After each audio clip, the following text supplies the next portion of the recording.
Македонските фудбалски репрезентативци зимава ќе минуваат средини. Енис Барди, Еджан Елиовски и Елеф Елмаски има нови клубови.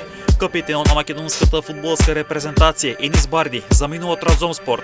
Пред него опција за да остане во Турција, а да продолжи во Хатајспор, клуб кој е предпоследен во турската Суперлига, но пред Барди е опција и за преселба во Хрватска, во тимот на Динамо Загреб, со што би можел да игра и во Лигата на шампионите. Евентуалната преселба на Барди во Динамо Загреб ќе значи дека би играл заедно со Стефан Ристовски и Аријан Адеми, кои пак би може да се вратат во македонската репрезентација.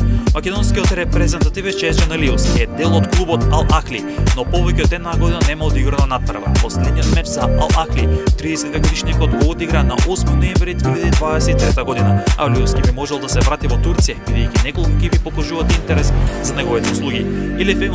Елеф Елмас би можел да се врати во Италија, во Фиорентина, која во игра како можен клуб на македонскиот репрезентативец кој не добива голема минутажа во германски Лајпциг. За Елмас интерес има од неколку турски екипи. Белгискиот тим Денеизе прогласи банкрот, а тоа значи дека повремениот македонски репрезентативец Ердон Даци ќе треба да бара нов клуб каде би ја продолжил кариерата.